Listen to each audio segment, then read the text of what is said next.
Hey guys, welcome to my channel. My name is RJ and today we're dropping into the Chain of Legends. We're going to check out how our account is progressing. We're also going to look how the return of the growth challenge can help you build your accounts. Keep watching. Hey guys, wow. It's been 3 weeks since we were last here in Chain of Legends, and quite a lot has changed with our account, which RJ will talk you through. Also, they have brought back the growth challenge, which is excellent. And remember, if this is your first time visiting RJ's channel and you want to learn more about how to earn cryptocurrency for free, about cloud mining sites, crypto investments, and lots of other crypto-related stuff, hit that subscribe button and don't forget to ring that notification bell, so you're alerted to all of his new content as it comes online. Thanks for watching. Okay, thanks a lot, Jesse. And yes, she's right. It has been 3 weeks since the last time we were in here, and quite a lot has changed. So let's quickly run through those numbers. So 3 weeks ago, our Clegg mine was at level 4, which you can still see we are at level 4. But our stone mine and iron mine were both at level 1. Now, as you can see, they're now at level 4, and the reason and how I've been able to do that is through February, when they had the Chinese New Year contest on, or basically sort of the discounts on various things. Basically, I was able to, through the discounts, get my stone mine up to level 4 and get my iron mine up to level 4 as well.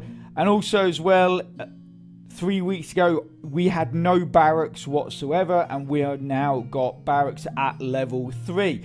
Now, the great thing with all of that is basically it helps complete these quests. And then basically, I also gained, I think it was 2 different troops, or it might have been 3 different troops actually, for upgrading my barracks. Basically, I got a free troop with every level that I upgraded. So yes, I got 3. And also I got a few free lands by upgrading the stone mine and iron mine. So obviously that's helped me save money essentially, because I've not had to buy lands and stuff like that to keep mining. So that's been really useful. Also as well, because now we've got our stone mine and iron mine at higher levels, it means we're producing more stone and more iron. So when it comes to repairing your various mines, as I showed in the last video, instead of using all Clegg to repair your mines, you can use a bit of Clegg and then sort of use the stone and the iron you have to lessen the amount of Clegg that you've actually got to spend on the repair. So also with the barracks as well, obviously if we go in, I did manage to actually get hold of a dragon. It's only a baby dragon, I think. I'm not 100% sure. It doesn't look like an adult dragon. Okay, yeah, so these are the 3. So your guardian, the archer, and the warrior were the 3 soldiers. And then I basically I got a dragon on the market pretty cheap. But the downer is when you click on options, and it's the same with the other soldiers. Basically, you normally have an ability to upgrade, but with this dragon you can't upgrade it, which is a little bit annoying. Obviously you can sell it and you can merge it if you have another dragon, or like a bigger dragon or something like that. You can merge it, but it is useful obviously for the adventures. I did, obviously when I got all of these, they were at level 1. I have upgraded them to level 2. You'll also see that my XP on each one is level 30. And that is basically because I've been doing some of the adventures. But before we get into that, one of the things I want to look at is one of the big reasons why right now this, it seems to be a fairly solid platform. Obviously it's been around over a year now, And because of the rising price of BTC, if we go and check that out, so the last time we looked at this in a video, it was at 51,000. It's now 62,000. I'm not sure if we have yet, but we are very close at hitting a BTC all-time high for this coin. And it just keeps looking like it's going up. Now, the halving is going to happen in April. That's basically what they're saying, is that they are saying that the halving will most likely happen at some point in April. And I'm not sure if this price rise is because the halving is coming. A lot of times the expectation of the halving does push up the price, but if the price remains high, a week or so after the halving, I would say that BTC will continue to rise. Now, obviously, me saying that is not financial advice. I'm not telling you to go out and buy loads of BTC. But because of this is great news for crypto in general, because BTC has always been seen as the grandfather of crypto, basically because it was the first coin. And it tends to be a guide for everybody else. And once BTC starts going up, you generally start seeing all other coins going up as well. And that includes Clegg. If we drop over here, you can see in the last video, we were somewhere down here, maybe even a bit earlier than that. But it would be, because that's showing as 0.0047. In the last video that we looked at the price, it was 0.0030. So it has gone up quite considerably. But if we look in the past, basically we are here. And then obviously this 30 could be where we were looking at before. And if we look prior to that, it was very up and down. Obviously, it was coming down and you had a lot of these spikes. Then it started going up, but it was fluctuating. It would get up to a certain price, which was normally about the price it's at now, or close to 5, 0.050 or something like that. And then it would drop. After a while, it would drop straight back down to around about that 0.0030 level. But because obviously with the rise of BTC, it seems to be remaining in this higher level a lot longer than it had done previously. And like I say, if BTC continues to be at a high price well after the halving, then you could really start looking at a bull run, because in the past BTC has tended to always go up around about the halving, but then a few weeks or so later it does tend to start to drop down. Now that is sort of in the past, when a lot of people that were investing in BTC were simply people that didn't really know a lot about it. Like I said in the last video, it's sort of like people that, they're down the pub, they're like, oh, I've got a bit of savings. What would you advise me to do, to their mate? And he would go, mate, you got to get into crypto. BTC, it's going up. That's where you want to be. And in the last time BTC went to 60,000, they were the type of people that were really involved. And then when it got up to 60 odd thousand, loads of people panicked. Everybody, sort of was waiting for the real plummet.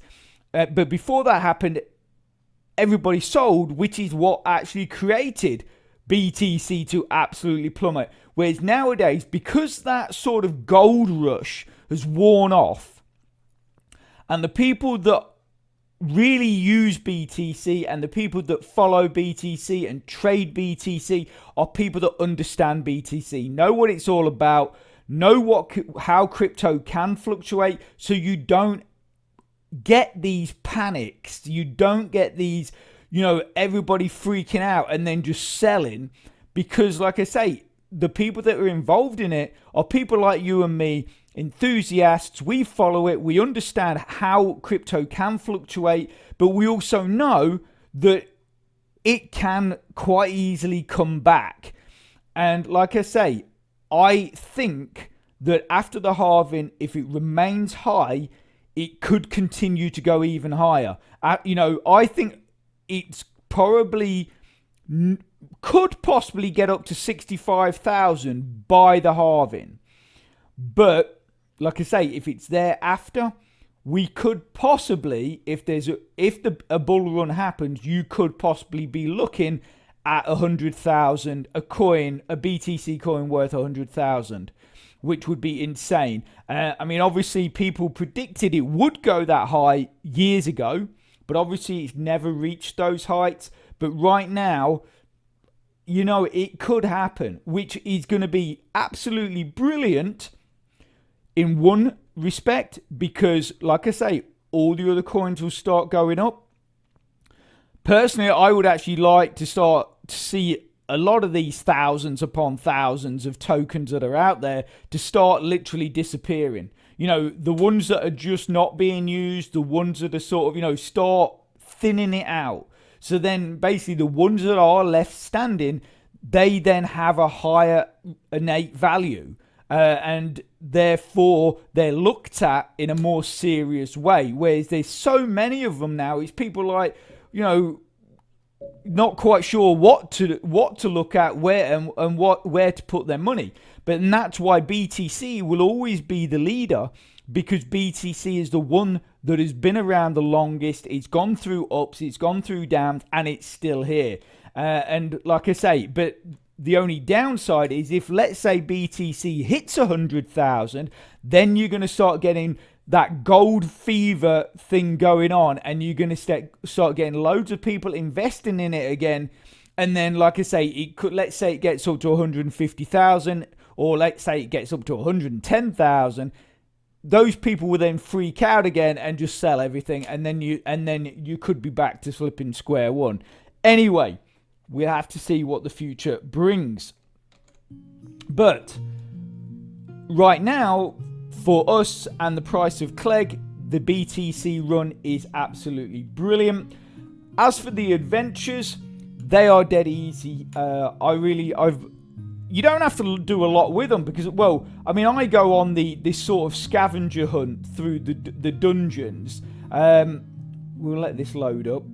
My computer's been really slow recently. I don't know. I think I've got to reboot my router or something. Okay, so let's have a look at. We can look at the history. Let's see, there we go. Okay, so what I did was when I first got my troops, there was a special on in the dungeon that basically dungeon 1 you got 2 times power or 2 times something. So I did that twice, just to sort of, and as you can see, each one of my troops got 10%. That one, the first one, I didn't have my dragon. Obviously, the second one, I had my dragon. And then what I did was I went to a level 2 difficulty, which gave me 21 Clegg, 7.1 stone, and 5.1 iron. And then we gained an extra 10% on each one. And the thing is what I like about this with the history, you can just hit a replay button, and then it just puts you back in there. Now, what I'm going to do is I'm going to roll the dice. I've not tried out Treasure Island yet, but I'm going to roll the dice on a level 3. Oh no, where's level 3? Is there a level 3? No, there's only a level 4 difficulty. See, I don't think my troops are up for that. I don't think we're good on that one. I think we're going to end up, that's going to end up costing us, I think. So what we're going to do is we'll go back to history. And then I'm going to throw them back into their replay, the level 2. So, that's interesting. That's a battle. That's actually a battle. Ooh, I don't know what to do. I've never done this before. Let's have a look. Right, here we go. 3, 2, 1. Ooh. I've never seen this before. This looks quite cool. I have a feeling that I'm going to die though. Oh, my dragon. Oh, minus 23. How much are we taking off them? Oh, 53 off that one. 150 off each of those. Who's this guy down the bottom? Oh, he's coming in on my dragon. That's 150. My archer took out 53. Oh, you can see you see the energy bars around the back here. Obviously, these guys at the top are getting fried by the dragon.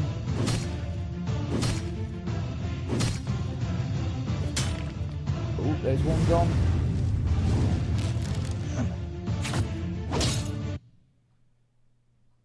Victory! There we go. Cool. I've never played one of them battles before. I have to say I was a little worried. But that was quite cool, wasn't it? We got 10 XP, we got 21, we've got 7.1, blah, blah, blah. So, yeah, that's quite cool, actually. So, let's have a look at our troops now. We should have 40 XP. Okay, so here's the troops. Oh, it's only showing we got 30. That's weird. It didn't add the... Why did it not add the 10 XP? That's kind of weird. So also as well, from doing one of my quests, I ended up with Guardian Boots, which I forgot to add to our hero. So I'm going to add that to my Guardian. And then what you do with that is you simply go items, and then you can place that obviously on his feet. But you can do that if you've got one set of boots. Obviously, you want to pick the best troop which you feel to add that to. I'm going to add that to him because his health seems to be going down a bit faster than the other guys. So I think that it might be he's the one that needs protecting. So he's now got boots. There you go. He's got boots there because this guy's still got 180 health. He's dropped a bit. The dragon's dropped a bit, but this guy seems to have dropped quite a lot. So he's got boots now. So the way I've been doing my adventures, which it might be different now, but if I would go in here, and then I would click there, and then I would just go attack, and then you place them in their various points like that. Oh, can we only send 3 or something? Oh no, there you go. And then we just go click adventure, and then there you go. And then they go off to what looks like Sauron's castle, and battles against the various trolls and goblins and stuff like that. So basically the adventure time is 1 day, and then your return time is 2 days, or 2 days basically.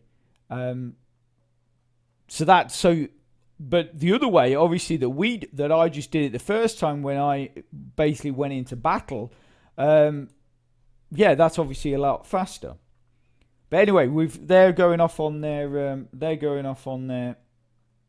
adventures, and we'll see them in 3 days, I guess.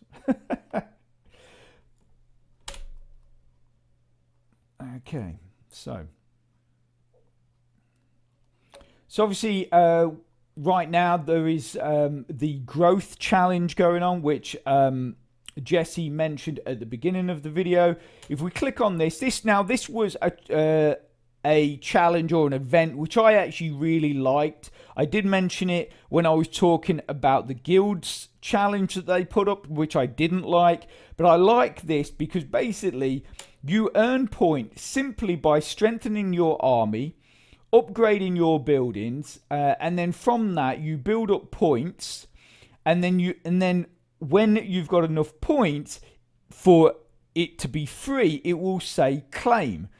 This will be highlighted. When it's in green, obviously you don't have enough points, but you can basically, like I say, build up points by just upgrading your mines, upgrading your barracks, strengthening your troops and stuff like that. And there's no end of stuff that's available for reaching these various different milestones, and you can pick up some really cool stuff. And that's why I like these kind of events. And I've always mentioned this with similar events, but on other platforms, when they're basically allowing you to gain stuff for your account by simply doing what you would do anyway, and they're not asking any more of you. I think that is absolutely brilliant. I always commend platforms that do events like that, because obviously we all come into our accounts, we all sort of, when we can, we'll upgrade our mines, and whatever is on the platform. And the fact that you can actually get items by just a bit like this, I guess it's a bit like the AP points on the current event with Contract Miner. Basically, you're going in there, you're doing your PTC ads and all that, like you're getting activity points, and then obviously you're earning prizes within the event. This is exactly the same. You build your mines and all that kind of stuff, and you will get AP points effectively. And then that will give you, once you've got enough, the ability to get those free items, or those items as free. Or, as it also showed, is that it will it basically, when you right now I can get that for 40% off because I've reached that point.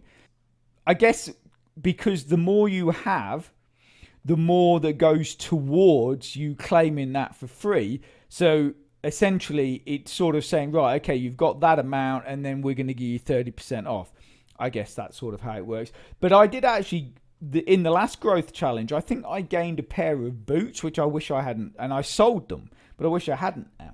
At the time, I wasn't thinking about getting my barracks up and running, but now obviously I have. And yeah, and so at some point as well, going forward, they are apparently going to release proper guilds. But to do that, I need to get my barracks up to level 7, which I understand because it would be my guild. The only thing I didn't like is that for people to then participate in the guild, you guys would have to get your barracks up to something like level 5 if you wanted to be in my guild. Now, I think that's a bit rubbish. I think if, as a guild owner, fine, you should have to upgrade your buildings, and you should have to upgrade your barracks to basically hold your guild members. But to say that the guild member themselves have to upgrade their account as well, I just don't really think that's fair. Well, it's not about being fair. I just don't think it's necessary. And again, it sort of smacks to me is that they're trying to get money out of members in circumstances which I don't really think they should be trying to. I think they would be better off to say, okay, the guild member has to get there up to level 7. Anyone then can join that guild, and then maybe there's, a stipulation that, I don't know, that, the higher your troops get within your guild, then maybe the more you'll earn from the adventures. But to say that, like I say, that the member has to be at a certain level before they can even join a guild, I don't like that. But anyway, like I say, this growth challenge, I think that's brilliant. I'm really glad that is back. As you can see, that we're plowing forward with our account. And like I say, I know I did go on about it a bit, but with this whole BTC thing, I think that's really going to help Clegg, the Clegg token, and then really help push forward Chain of Legends. So anyway, I'm going to leave that there. I hope you found that helpful, informative, and a bit of fun. And if you can smash that like button, please, it really does support my channel, which then helps me make more content to help you. So take care, have a great rest of your week, and I'll speak to you soon. Thanks a lot. Bye.